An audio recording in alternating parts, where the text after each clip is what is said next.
So hello बच्चों, कैसे हैं आप सब लोग। मेरी आवाज आ रही है? यस मैम, आवाज आ रही है पर मेरा वीडियो नहीं आ रहा। Just a second. हेलो बच्चों, कैसे हैं आप सब लोग। आई होप सो आप बहुत बढ़िया होंगे। आपकी अपने जनवरी 25 के लिए अपने एग्जाम्स के लिए तैयारी शुरू कर दी है। तो जैसा कि मैंने बताया था कि लॉ और ऑडिट की क्लासेस हमारे पास आपके free classes on YouTube and paid classes also available online. तो हम स्टार्ट करते हैं। तो आज मैं लेके जाने वाली हूँ आपका डे फर्स्ट ऑफ ऑडिट।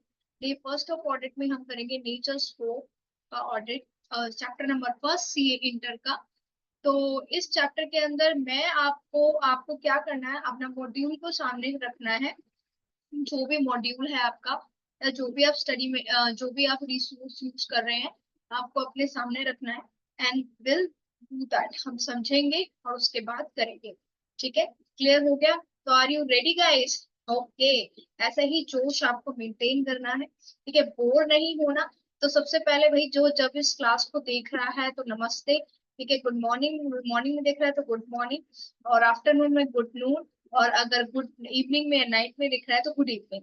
ठीक है, तो शुरू करें बच्चा लोग फटाफट। देखो भैया, बोर होने की बिल्कुल भी जरूरत नहीं है। अगर बोर हो गए हो तो सीए में थ्योरी कैसे कर पाओगे, हर चीज कैलकुलेटर पे नहीं है, तो उसमें भी बोर हो जाते हैं ना लाइफ को। ठीक है, तो बड़ा अच्छे से करते हैं। तो अपना पेन पेंसिल नोटबुक या जो भी तुम लोग हाईटेक यूज करते हो, भैया हम तो पेन पेंसिल के जमाने के हैं। भाई बच्चों आजकल कहते हैं मैडम हम टैब यूज करते हैं, हम आईपैड यूज करते हैं। तो हाँ, वो लेके बैठ जाओ और नोट्स बनाने लगो। लेकिन बेटा अभी तक हमारा सीए जो एग्जाम है वो इतना एडवांस नहीं है, आपको पेन पेपर से लिखना है। अगर तुम आइंस्टाइन हो, याद रख सकते हो, तो भैया तुम अपने दिमाग में भी फ्रेम कर लेना। ठीक है, तो चलिए बातें हो गई, अब बीच बीच में करते रहेंगे। तो भैया सबसे पहले शुरू करते हैं आज का चैप्टर नंबर फर्स्ट। वो बच्चे बोले मैडम आज का चैप्टर नंबर फर्स्ट, अरे लॉ और ऑडिट के दोनों बैच चल रहे हैं ना क्या। तो आज हमारी क्लास 1 है ऑडिट की। ठीक है, चलो। चलो बच्चों, मैंने भी अपना पेन पेपर नोटबुक निकाल लिया है, जैसे कि तुम स्क्रीन पे देख पा रहे हो। तो हम स्टार्ट कर रहे हैं आज का चैप्टर गणेशा श्री के नाम से। ठीक है, तो फर्स्ट चैप्टर है आपका ऑडिट के अंदर, ऑडिट और अश्योरेंस के अंदर है nature scope, nature objective and scope of the audit. I hope so कि आपको मेरी जो चीजें हैं वो क्लियर हो गई होंगी। ठीक है, तो यहाँ पे भैया स्माइल बना दी है, मैंने स्माइली बना दी है।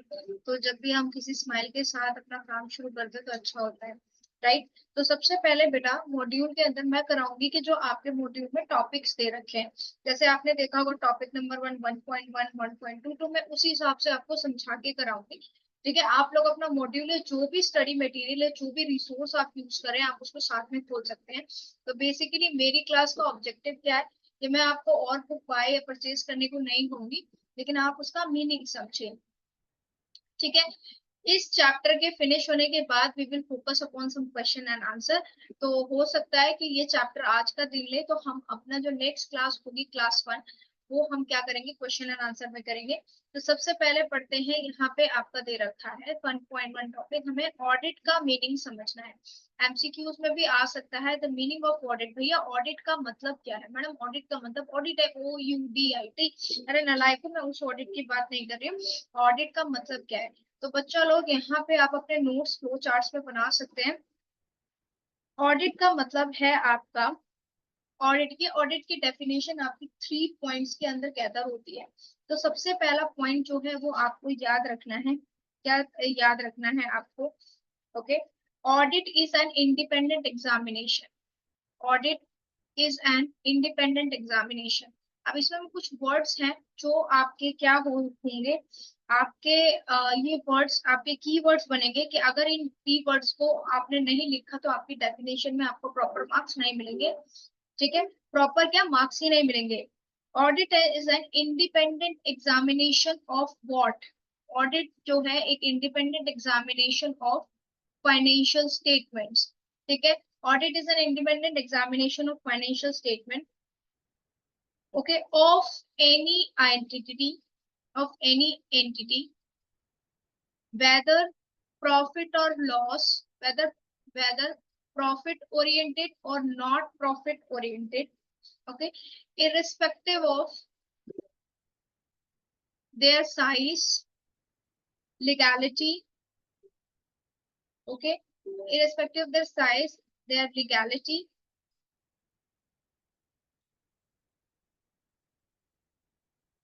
okay, and this examination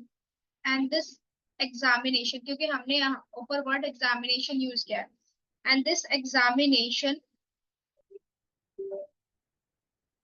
is conducted with view to express opinion thereof, with view to express opinion thereof, अब इसमें मैं बात करूं आपके कीवर्ड्स की, तो कीवर्ड्स कौन कौन से हैं तो यहाँ समझते हैं। Audit is an independent examination. Independence का मतलब क्या होता है? इंडिपेंडेंस का आप मतलब लिख सकते हैं, independence implies the judgement, of a person का जजमेंट होना चाहिए जो कि बायस नहीं होना चाहिए, which is not subordinate to the wishes of other person. Independent of a person which is not subordinate with the wishes of other person. आप अगर अपने किसी के कहने पे चलते हैं, ठीक है, ऐसा नहीं ऐसा करो, तो आप इंडिपेंडेंट नहीं है। कहाँ से? मेंटली। फिजिकली तो आप खुले सांड की तरह हैं, लेकिन मेंटली आप क्या है? इंडिपेंडेंट नहीं है। तो ऑडिट का मतलब क्या है? Audit is independent examination, okay, और फाइनेंशियल स्टेटमेंट में, याद रखिए फाइनेंशियल स्टेटमेंट्स का इंडिपेंडेंट एग्जामिनेशन है, ठीक है, of any entity, any identity. इसका मतलब क्या है कि चाहे वो पार्टनरशिप हो, सोल प्रोप्राइटरशिप हो, कंपनी हो, कोऑपरेटिव सोसाइटी हो, एसोसिएट हो, होल्डिंग हो, सब्सिडरी हो, जो कोई भी हो, वेदर प्रॉफिट ओरिएंटेड, मैंने अभी बोला प्रॉफिट ओरिएंटेड यानी कि जिसका मेन मोटिव है प्रॉफिट ओरिएंटेड, और नॉन प्रॉफिट ओरिएंटेड मतलब सेक्शन 8 कंपनीज जो हमने पढ़ी थी नॉन प्रॉफिट ओरिएंटेड लॉ में, इरेस्पेक्टिव ऑफ देयर साइज, भैया वो 500 करोड़ की हो या फिर वो 1 करोड़ की जिसकी टर्नओवर है। Legality, this examination is conducted with express, main चीज है ये एग्जामिनेशन में आपको डिसीजन नहीं देना। बहुत बच्चे देते हैं कि डिसीजन है या फिर डिसीजन है या गारंटी है, तो ये गारंटी नहीं होता, एक्सप्रेस ओपिनियन देयर ओन। भैया ऑडिट एक ऐसा एग्जामिनेशन है जिसके अंदर एक पर्सन अपना फाइनेंशियल स्टेटमेंट का एग्जामिनेशन करता है, पूरा देखता है, ठीक है, चाहे वो प्रॉफिट ओरिएंटेड हो या नहीं हो, इरिस्पेक्टिव ऑफ देयर साइज, और अपना ओपिनियन देता है, राइट, ओके, अपना क्या देता है? ओपिनियन देता है। तो समझ में आया? Now purpose of audit, second thing है रिक्वायरमेंट अप्लाइज इन एवरी। अब इसके अंदर क्या है? सेकंड थिंग जो आपको रिमेम्बर याद रखनी है, इतना लिख लिया। अब जो ऑडिट ओपिनियन दिया, तो पर्पस ऑफ ऑडिट, ऑडिट का पर्पस क्या है? ऑडिट का पर्पस है आपका, पर्पस ऑफ ऑडिट लिखिए, purpose of audit is to express opinion on financial statement by written, by means of written in audit report, uh, अब आप, मैंने ये तो पढ़ लिया कि एक्सप्रेशन ओपिनियन है, लेकिन एक्सप्रेशन ओपिनियन कहाँ पे देना है? ओरली देना है, किसी न्यूज़पेपर में देना है, तो भैया जो पर्सन आपको ओपिनियन दे रहा है, ठीक है, वो एक क्वालिफाइड ऑडिटर होना चाहिए। क्वालिफाइड ऑडिटर का मतलब a person should be a member of chartered accountant institute of chartered accountant. ऐसा नहीं है कोई भी ऑडिटर, उसके पास एक वैलिड डिग्री होनी चाहिए, जैसे कि हमारा सीए बनने के बाद होती है। वो एक ऑडिट रिपोर्ट प्रिपेयर करेगा और उसमें अपना ओपिनियन देगा। तो भैया समझ में आ गया यहाँ या नहीं? ठीक है, अब आपको क्या करना है? Auditor engage now points to enter that financial statement mislead anybody. अब ऑडिटर को क्या क्या चीजें अपने माइंड में रखनी है? ठीक है, सबसे पहली चीज क्या है? अकाउंट्स क्या है? ऑडिटर कैसे करेगा audit? How to do the audit? भैया ऑडिटर को अपना ऑडिट एक्सप्रेस, अपना ओपिनियन देने के लिए कुछ चीजें ध्यान में रखनी है। सबसे पहले क्या चीज दे रखी है कि जो अकाउंट्स है ना, फर्स्ट चीज क्या है? अकाउंट्स जो ड्रॉन अप हुए हैं, अकाउंट्स जो ड्रॉन अप हुए हैं भैया, जिसका वो ऑडिट कर रहा है, एग्जामिनेशन कर रहा है, ठीक है, तो वो ड्रॉन अप हुए हैं, होने चाहिए drawn up with reference to the entries in books of accounts, books of accounts, ठीक है। बुक्स ऑफ अकाउंट्स का मतलब है कि वाउचर्स है, लेजर्स है, ये सारी चीजें हैं। तो अकाउंट जो ड्रॉन अप हुए हैं वो भैया ऑडिटर को देखने हैं कि जिस बेसिस पे फाइनेंशियल स्टेटमेंट्स बनी हुई हैं वो उस बेसिस पे क्या सारे रेफरेंस लिए गए हैं एंट्रीज के। दूसरा क्या है, जो आपकी एंट्रीज है, जो आपकी क्या है एंट्रीज कर रखे हैं books of accounts, books of accounts मतलब जर्नल है, ट्रायल बैलेंस है, वो एंट्रीज सपोर्टेड है सफिशिएंट एंड एप्रोप्रिएट एविडेंसेस से। अब सफिशिएंट एंड एप्रोप्रिएट एविडेंसेस क्या होता है ये आगे हम पढ़ेंगे, लेकिन फिर भी बताती हूँ कि भैया उसके प्रॉपर वाउचर्स है, प्रॉपर वो आपका मतलब किस बेसिस पे आपने लिखा है कि सेल्स हुई है 1 लाख की, तो sufficient and appropriate audit evidences second point. ठीक है, साथ साथ अपने मॉड्यूल में भी देखते जाना और बेटर क्लैरिटी आएगी। थर्ड पॉइंट क्या होता है, नन ऑफ द एंट्री, भैया चेक करना है कि कोई एंट्री क्या है आपकी छूटी तो नहीं है, none of the entry is omitted in the process of examination, तो यहाँ पे ओमिटेड वाला आपका पॉइंट आएगा।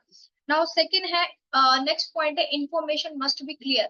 भैया ऑडिटर को ये चेक करना है फाइनेंशियल स्टेटमेंट में, भैया अब ये कौन से क्वेश्चन का मैं आंसर कर रही हूँ, मैं फिर से बता रही हूँ कि ऑडिट किस तरह किया जाना चाहिए। तो सबसे पहले क्या है, अकाउंट्स जो ड्रॉन अप है ऑडिटर चेक करेगा वो as per the entries in the books of accounts है। सेकंड, जो बुक्स ऑफ अकाउंट्स में एंट्रीज हो रही हैं वो क्या सफिशिएंटली एप्रोप्रिएट एविडेंटेड है या नहीं। थर्ड चीज है, कोई भी चीज ओमिटेड हुई है या नहीं है। And fourth one, amount shown in the financial statement is properly described and disclosures are made and that describes हुआ है या नहीं हुआ है। And next, financial statement reflected true and fair view। ठीक है, तो आपकी ये सारी 5 चीजें हैं जो आपको करना है। तो ऑडिट में आपको क्या कंसिडर करना है, चलो ऑडिट में आपको कंसिडर करना है 3-4 चीजें। ठीक है, तो कौन कौन सी 3-4 चीजें आपको कंसिडर करनी है। तो फर्स्ट मैं बता रही हूँ कि यहाँ पे आपको सबसे पहले यहाँ देखिए कि जो आपकी फाइनेंशियल स्टेटमेंट है, लिख लीजिए फाइनेंशियल स्टेटमेंट है वो अप्रोप्रिएटली सपोर्टेड है बुक्स ऑफ अकाउंट से। जो बुक्स ऑफ अकाउंट्स है, बुक्स ऑफ अकाउंट्स में जो एंट्री हो रखी है, बुक्स ऑफ अकाउंट्स में जो एंट्रीज हो रखी हैं वो क्या प्रॉपरली सफिशिएंट एंड एप्रोप्रिएट एविडेंटेड है या नहीं। तीसरी चीज, कुछ चीज ओमिट तो नहीं हुई है, ओमिटेड है या नहीं। जो फाइनेंशियल स्टेटमेंट का अमाउंट है, फाइनेंशियल स्टेटमेंट में जो अमाउंट मेंशन कर रखा है दे आर, जो फाइनेंशियल स्टेटमेंट का जो अमाउंट मेंशन कर रखा है दे आर प्रॉपरली डिस्क्लोज्ड, और उसका कुछ डिस्क्लोजर दे रखे हैं या नहीं। ठीक है, और नेक्स्ट थिंग है कि जो फाइनेंशियल स्टेटमेंट है वेरी वेरी इंपॉर्टेंट, क्या वो true and fair view represent करती है या नहीं। क्या वो true and fair view represent करती है या नहीं, क्या वो true and fair view represent करती है, ये चीज है। ठीक है, समझ आया। तो ये आपने 1.1 टॉपिक में किया। Now the next topic is बच्चों, ठीक है, तो ये आपने, तो अभी तक हमने क्या किया, अभी तक हमने पढ़ा कि ऑडिट का मतलब क्या होता है, audit is an independent examination. उसके बाद how an auditor can conduct the audit, मतलब मेन चीज उसको क्या कंसिडर करनी है। अब हम करेंगे जो पहले ये इंस्टीट्यूट का फेवरेट क्वेश्चन हुआ करता था ये टॉपिक से। ठीक है, और हो भी सक, क्योंकि इंस्टीट्यूट का कोई भरोसा नहीं है कौन सा आपका टॉपिक दे दें कौन सा नहीं। तो नेक्स्ट टॉपिक है जो आपके मॉड्यूल में दे रखा है वो है inter disciplinary nature audit. Audit का क्या नेचर होता है, इंटरडिसिप्लिनरी नेचर। ठीक है, तो हम यहाँ पढ़ने वाले हैं इंटरडिसिप्लिनरी नेचर। आइए,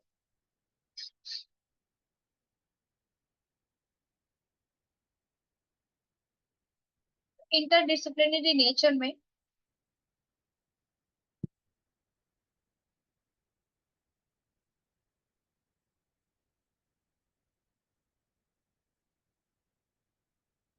इंटरडिसिप्लिनरी नेचर यानी कि ऑडिट को किस तरीके से, ऑडिट किस किस जगह पे यूज होता है। तो सबसे पहले क्या नेचर है, सबसे पहले है ऑडिटिंग एंड दी अकाउंटिंग। क्या है भैया, auditing.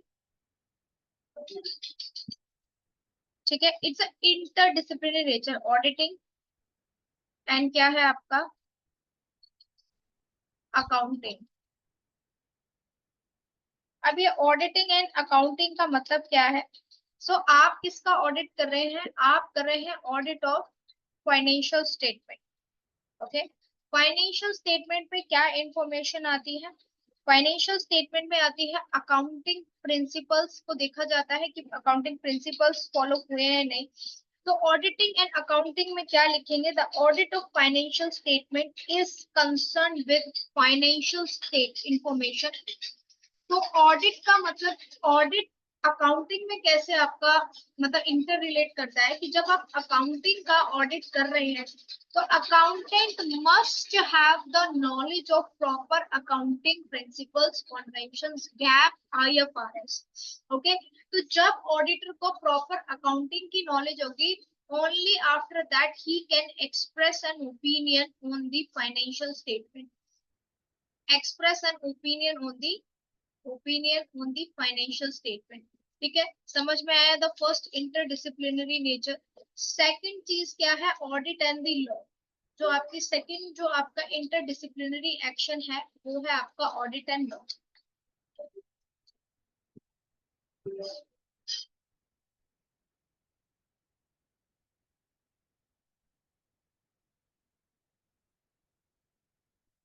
Audit and law with good knowledge of law. Good knowledge of law, तो सबसे पहले ऑडिटर को एक माना जाता है कि ऑडिटर को गुड नॉलेज ऑफ लॉ होनी चाहिए। ठीक है, regarding a various kind of taxation laws, regarding the various kind of corporate laws and other laws.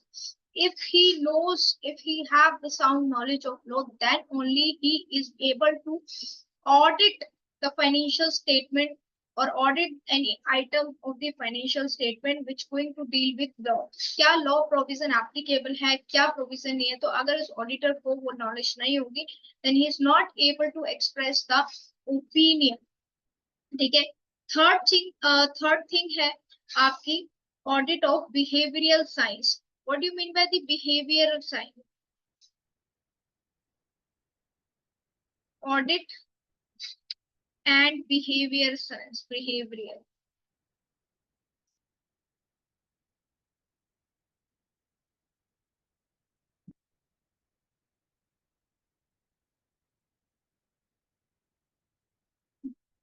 During the course of audit, auditor has to interact with lot of people।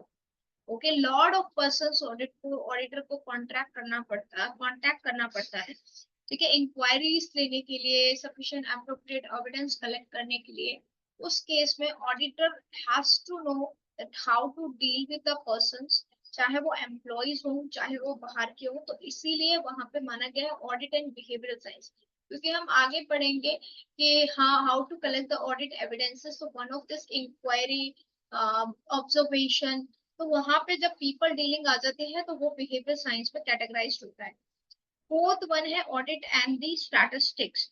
Okay, अब audit and the statistics को क्यों consider किया है? बेटा हम एक ऐसे पढ़ेंगे जिसमें ऑडिट एंड दी सैंपल होगा, सैम्पलिंग ऑडिट होगी। तो यानी ऑडिटर को क्या करना पड़ता है, जब आपका बिग आइडेंटिटी हो या टर्नओवर बहुत बड़ी ऑर्गेनाइजेशन हो तो उसमें सैंपल्स हर एक इंडिविजुअल्स का सेल्स वगैरह कंसिडर नहीं कर सकते एक एक। तो बड़ी जब आपकी इसमें से सैंपल्स क्रिएट करते हैं तो सैंपल्स में स्टैटिस्टिक्स देखनी है, तो auditor have a sound knowledge of the statistics. Then we have audit and the economics. ठीक है, ऑडिट एंड द इकोनॉमिक्स में इकोनॉमिक्स की नॉलेज भी होनी चाहिए to see what going to be the effect on the economics, demand, supply, GNP, that's it। Audit and the financial statements, audit and the financial statements, financial statement deal, financial management. भैया financial management की भी information है। अब ma'am financial management क्या है? भैया financial management क्या है, इसमें आइडिया जो आपने पढ़ा होगा। ठीक है, for example capital budgeting, budget की इंफॉर्मेशन होनी चाहिए, लेवरेज की इंफॉर्मेशन, टर्नओवर्स की इंफॉर्मेशन, तो वो सारी इंफॉर्मेशन होनी चाहिए। तो ये आपके 6 कोर्स ऑफ एक्शन है इंटरडिसिप्लिनरी नेचर के। ठीक है, अब बात करते हैं the next topic would be topic number 4, objective of the audit. Very important कि ऑब्जेक्टिव्स क्या है ऑडिट के।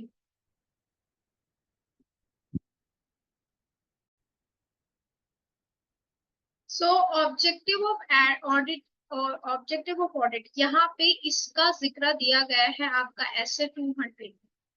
जो आपका एसए 200 है, एसए 200 क्या है बच्चा लोग? Overall objectives of independent overall of objectives of independent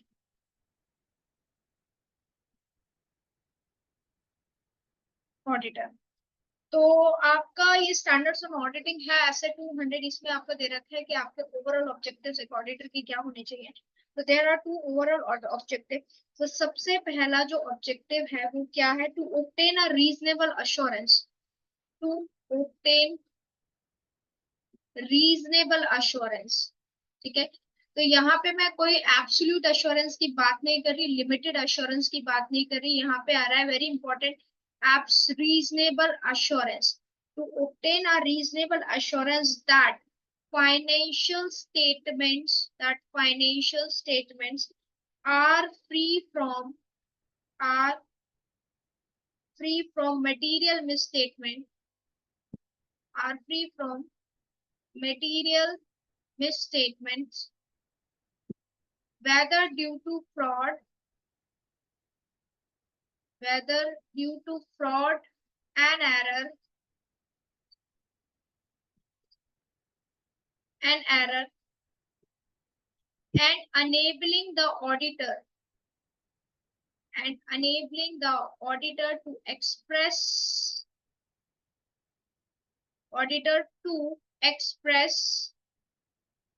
opinion on financial statement,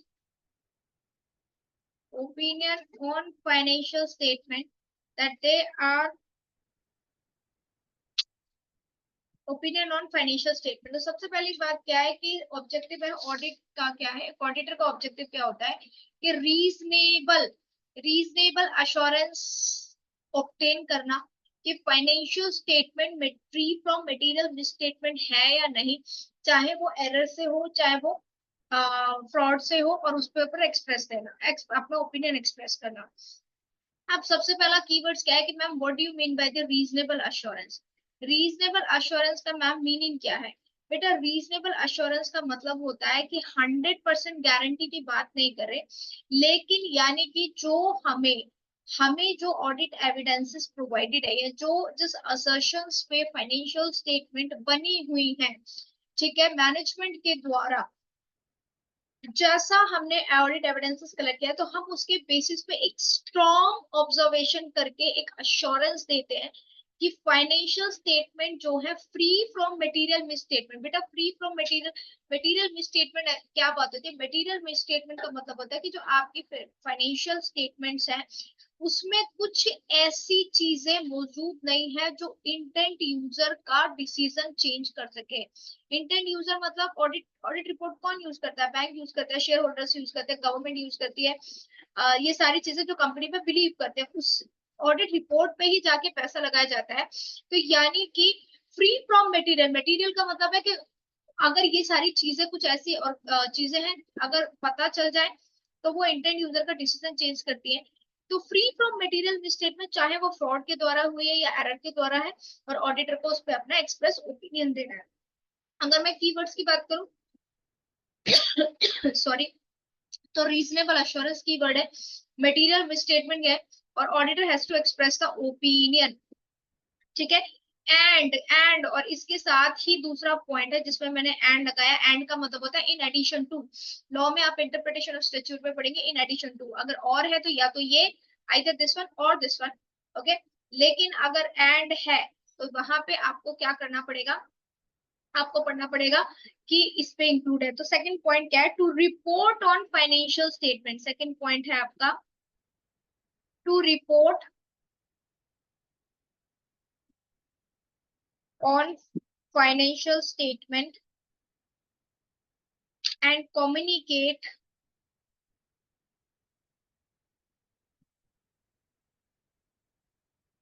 as required by SA, okay, required by standards on auditing. तो भैया ऑडिट रिपोर्ट को सबसे पहले कम्युनिकेशन के लिए बनाया जाता है, एक बिलीफ सिस्टम होता है, एक मतलब आप एक किसी कंपनी में इन्वेस्ट कैसे करेंगे, कंपनी तो कुछ भी लिख सकती है ना, हम 50 साल से प्रॉफिट कर रहे हैं, इतना प्रॉफिट है, करोड़ों का प्रॉफिट है, लेकिन उसको उसको ठप्पा कौन लगाता है, ऑडिटर की फाइंडिंग्स। ठीक है, अब इसमें आपको 3-4 चीजें ध्यान रखनी है। सबसे पहले ये कंसेप्ट मैं क्लियर करना चाहती हूँ। तो सबसे पहली बात सुनिए बच्चा लोग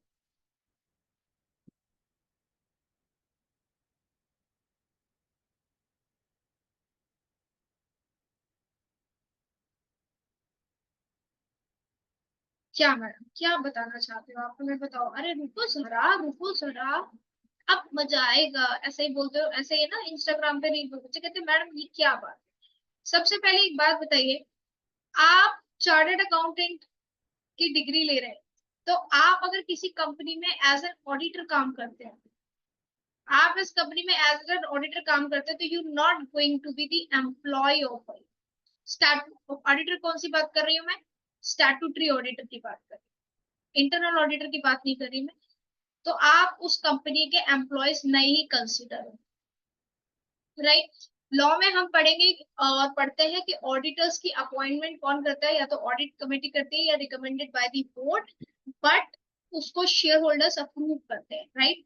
ठीक है, तो एम्प्लॉय नहीं है। अगर आप इस कंपनी के फाइनेंशियल स्टेटमेंट्स बनाते हैं, तो आप एज अ कंपनी के चार्टर्ड अकाउंटेंट काम करते हैं। तो यहाँ पे हम बात करेंगे ऑडिटर की।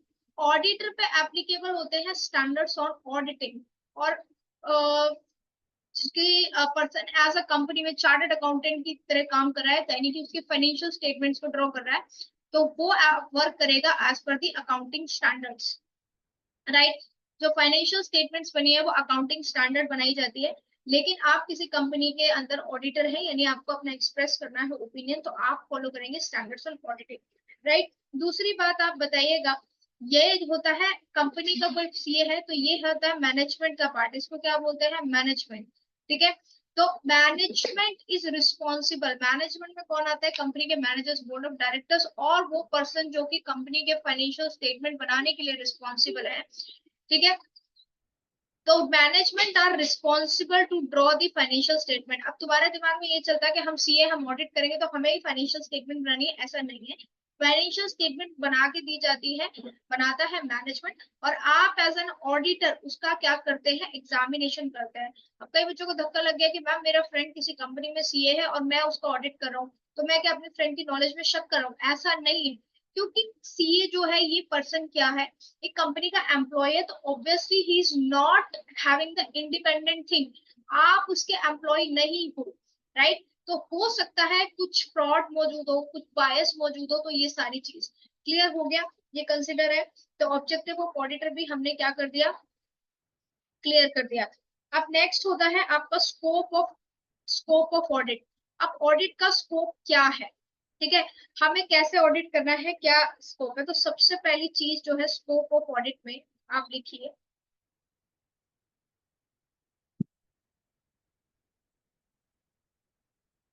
स्कोप ऑफ ऑडिट में सबसे पहले coverage of all aspect of identity. So first point है coverage of all aspect.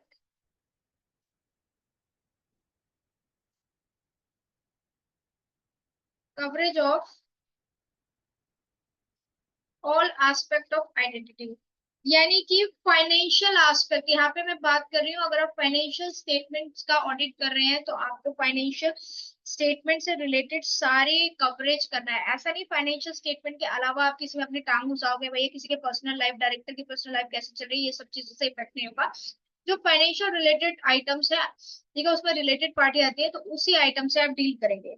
Second क्या है? Reliability and sufficiency of the financial instrument. Since you are doing the audit, so you have to satisfied with yourself as an auditor, कि आपको अपने आप को satisfied करना पड़ेगा। आप सेटिस्फाइड मतलब कि प्रॉपरली ऑडिट एविडेंसेस अवेलेबल हैं। Reliability and sufficiency, reliability and sufficiency of financial information, कि भैया जो मुझे फाइनेंशियल इंफॉर्मेशन मैनेजमेंट के द्वारा दी गई है वो पूरी की पूरी रिलायबल है और सफिशिएंट है। तीसरा आपको कंसिडर क्या करना है एलिमेंट्स में, मतलब ये जो स्कोप में आपका तीसरा आपको कंसिडर करना है proper disclosure, proper disclosure of financial statement, proper disclosure of financial statement. तो ये 3 पॉइंट था जो कि आपको करना है elements scope in the audit. ठीक है, ये तीनों पॉइंट कंसिडर करने हैं, लेकिन कुछ ऐसे एलिमेंट्स भी है जो आप ऑडिट में इंक्लूड नहीं करेंगे, जैसे कि किसी ने परफॉर्म ड्यूटी परफॉर्म नहीं करी, नहीं। अरे तुम्हें क्या मतलब भैया, कोई जॉब कर रहा है वहां पे कोई सो रहा है, तुम्हें क्या मतलब, तुम्हें तो फाइनेंशियल स्टेटमेंट से है ना। दूसरा कि भैया वाउचर मिला, अब तुम सोच रहे हो ऑथेंटिकेटेड है तो वहां पे अपना सीबीआई का इन्वेस्टिगेशन मत करना, तुम्हें जितना किया जाए तुम उस रिलेट से अपना ऑडिट कर लेना एग्जामिनेशन। वहां पे ये मत करना कि ओ ये जो स्टैंप है ये किसी और ने लगाई है, सील ये इसने लगाई है।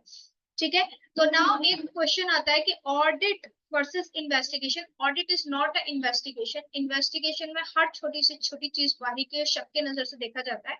Auditor is not a investigator. आप एक इन्वेस्टिगेटर नहीं है, आप एक एग्जामिनर है, और एग्जामिनर आप हैं on the basis of information given by the management.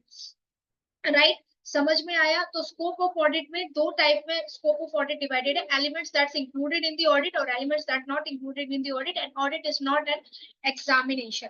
Right, next जो टॉपिक आता है वो नेक्स्ट टॉपिक होता है बेटा बेनिफिट्स ऑफ द ऑडिट। अब भैया बेनिफिट्स ऑफ द ऑडिट क्या है मैडम? कुछ नहीं, हमें फ्री एयर टिकट मिलेगा, हमें लड्डू मिलेंगे, समोसे मिलेंगे, नहीं ऐसा नहीं है। आपने साउथ इंडियन मूवी में देखा होगा ऑडिटर ऑडिटर बहुत चिल्लाते हैं।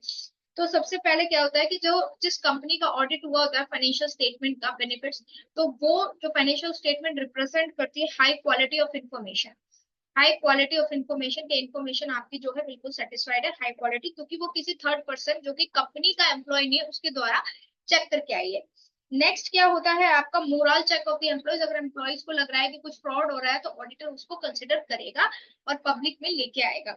नेक्स्ट है helpful for the government sector also. Government information के लिए भैया कि तुम्हारी कंपनी का एग्जैक्ट प्रॉफिट क्या है, सारे रूल्स लॉज रेगुलेशन फॉलो किए गए हैं या नहीं किए गए हैं। ठीक है, और very very important, audit helps to detect the audit helps to detect the fraud and error. ठीक है, नेक्स्ट आपका एक और चीज आती है बच्चा लोग, वो आता है mandatory audit versus voluntary audit. क्या ऑडिट मैंडेटरी है, क्या ऑडिट मैंडेटरी है, ठीक है, या फिर वॉलंटरी है? ऑडिट कभी भी हमेशा हर कंपनीज के लिए मैंडेटरी नहीं होती। ठीक है, ऑडिट हमेशा हर कंपनीज के लिए मैंडेटरी नहीं होती, लेकिन कुछ ऐसी कंपनीज है जिसको या तो सीजी या शेयर होल्डर्स कभी कह देते कि यस इसके लिए ऑडिट मैंडेटरी है, क्योंकि अगर आपकी कंपनी में फ्रॉड एंड एरर चल रहा है, कुछ मिसलीडिंग है, तो वहां पे ऑडिट मैंडेटरी होती है। राइट, नाउ स्कूल्स, स्कूल्स का ऑडिट होना बहुत जरूरी है, स्कूल्स। ठीक है, और ऐसी बहुत सारी आइडेंटिटी जैसे कि कोई हॉस्पिटल चला रहा है तो उसका ऑडिट होना बहुत जरूरी है। ओके, नाउ नेक्स्ट, ऑडिटर कौन अपॉइंट करता है बेटा? अगर मैं कंपनीज की बात करूं तो कंपनीज में ऑडिटर जो अपॉइंट होते हैं वो शेयर होल्डर्स अपॉइंट करते हैं एजीएम में। कौन अपॉइंट करता है? शेयर होल्डर एजीएम के अंदर अपॉइंट करते हैं। अगर मैं गवर्नमेंट कंपनीज की बात करूं तो सीएजी कंट्रोलर ऑडिटर जनरल आपको अपॉइंट करता है। अगर कोई छोटी मोटी फर्म है, फर्म का मतलब पार्टनरशिप फर्म है, एलएलपी फर्म है, तो उसके पार्टनर्स डिसाइड करते हैं। तो यहाँ की तीन कैटेगरीज आप याद रखना। इन प्रॉफिट मेकिंग कंपनीज जो आपकी कंपनीज है, ठीक है, पब्लिक कंपनी या फिर प्राइवेट कंपनी, उसमें शेयर होल्डर्स करते हैं, और नहीं तो गवर्नमेंट करती है सीएजी, और सीएजी नहीं करेगा और सॉरी फर्म है तो वहां पे पार्टनर अपॉइंट करते हैं। राइट, ओके, क्लियर हो गया? चलिए, सो अब नेक्स्ट आपका क्या है? नेक्स्ट हम पढ़ने वाले हैं आपका कि inherent limitation of the audit. Very important, audit की हमने तो बेनिफिट पढ़े, सारी चीज कही, बट ऑडिट की इनहेरेंट लिमिटेशन भी होती है। तो इनहेरेंट लिमिटेशन आपकी 5 भागों में डिवाइडेड है। इनहेरेंट लिमिटेशंस, अब ये इनहेरेंट लिमिटेशंस आपकी 5 पार्ट्स में डिवाइडेड है। सबसे पहला पॉइंट है आपका nature of financial reporting. Nature of financial reporting, so nature of financial reporting का मतलब क्या है कि जो ये फाइनेंशियल रिपोर्ट प्रिपेयर होता है वो इन्वॉल्व करता है लॉट्स ऑफ जजमेंट। क्या इन्वॉल्व करता है? Lots of judgement. ठीक है, अब जजमेंट जो होते हैं वो सब्जेक्टिव डिसीजन में आते हैं, यानी हर चीज का प्रूफ हो, ये कैटेगरी ये वैलिड नहीं है। ठीक है, सो ऑडिटर में not obtain able to, since it's the nature of financial statement की फाइनेंशियल रिपोर्टिंग जो हो रही है वो जजमेंटल बेस्ड है, so auditor is not able to obtain a absolute assurance। Absolute का मतलब होता है 100% गारंटी कि ये चीज ठीक है, तो auditor is not able to obtain the absolute assurance since क्या बोला जाता है ऑडिटर में रीजनेबल एश्योरेंस, राइट।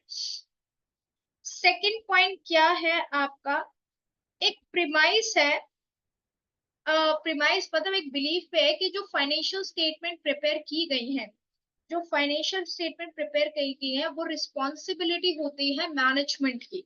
तो किसकी रिस्पॉन्सिबिलिटी होती है, मैनेजमेंट की, और मैनेजमेंट ने सारे अकाउंटिंग स्टैंडर्ड्स प्रोविजन सब फॉलो कर रखे हैं।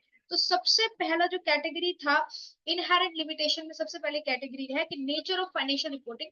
बिकॉज फाइनेंशियल रिपोर्टिंग के ये दो नेचर होते हैं, इसकी वजह से ऑडिट आपको सिर्फ और सिर्फ रीजनेबल अश्योरेंस देती है, एब्सोल्यूट अश्योरेंस नहीं देती। तो ये इसकी छुपी हुई एक कमी है, इनहेरेंट लिमिटेशन। सेकंड कैटेगरी आती है nature of audit procedure. Nature of audit procedure, ठीक है, नेचर ऑफ ऑडिट प्रोसीजर्स में क्या होता है, there are practical and legal limitation.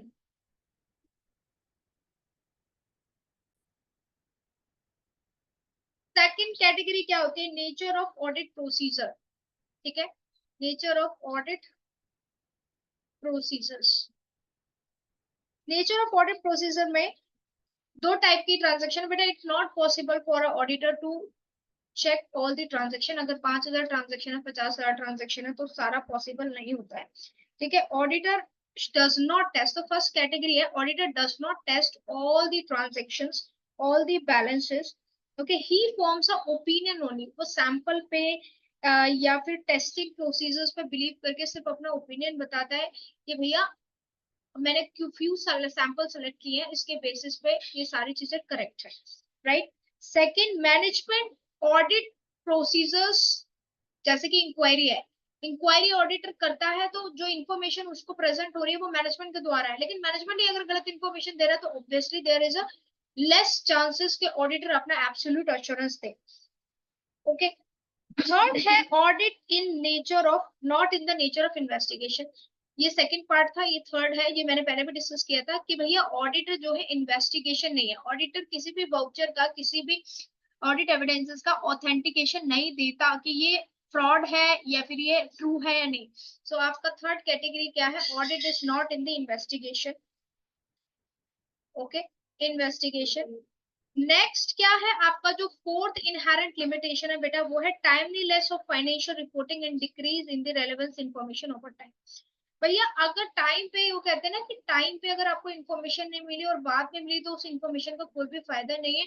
तो ऑडिटर अगर मैनेजमेंट से कोई इन्फॉर्मेशन मांग रहा है लेकिन मैनेजमेंट उसको प्रॉपर टाइमिंग पे वो इन्फॉर्मेशन नहीं दे रहा, तो there is a no relevance for the information and it highly going to impact your audit. वो आपके ऑडिट में इम्पैक्ट करेगा। वो इन्फॉर्मेशन बाद में पता चलती तो it's not a fault of auditor because management is so responsible to give the information, right? So this one of the cause of inherent limitation. Last but not the least, future events. So some future events present in the financial statement like contingency, and auditor is not responsible for the future event. He is not a future teller, right? तो ये आपकी 5 inherent limitations की category थी। मैं फिर से repeat कर देती हूँ। फर्स्ट है nature of financial reporting, because financial reporting management के द्वारा बनाई जाती है, उसके जजमेंट के द्वारा बनाई जाती है। So auditor is not responsible. 100% auditor responsible नहीं होता कि भैया फाइनेंशियल स्टेटमेंट गलत बनाई गई है तो ऑडिटर की जरूरत है। तो यही अगर कुछ इनहेरेंट 21-19 का फर्क होता है तो this is inherent limitation. Second, nature of audit procedures, भैया टेस्टिंग पे बेस्ड होता है, उसकी वजह से only auditor is responsible to give the reasonable assurance. Third है ऑडिट इन्वेस्टिगेशन नहीं है। फोर्थ है टाइमलीनेस और फिफ्थ है फ्यूचर इवेंट। राइट, तो आज हमने जो कवर किया वो किया था इनहेरेंट लिमिटेशंस तक। तो ये थी आपकी ऑडिट की फर्स्ट क्लास। तो आप रोज सुबह ज्वाइन कर सकते हो अल्टरनेटिव डेज पे। तो यहाँ पे आपको 9 बजे सुबह क्लासेस आपको मिल जाएंगी, ठीक है। Thank you so much. और अगर अच्छा लगा तो इसको शेयर कर देना, और नए हो तो सब्सक्राइब करके जरूर जाना। और कोई भी डाउट्स आता है या कोई फीडबैक देना चाहते हैं तो प्लीज कमेंट सेक्शन में कमेंट कीजिए, I reply for that comments. Thank you so much, have a great day, bye bye.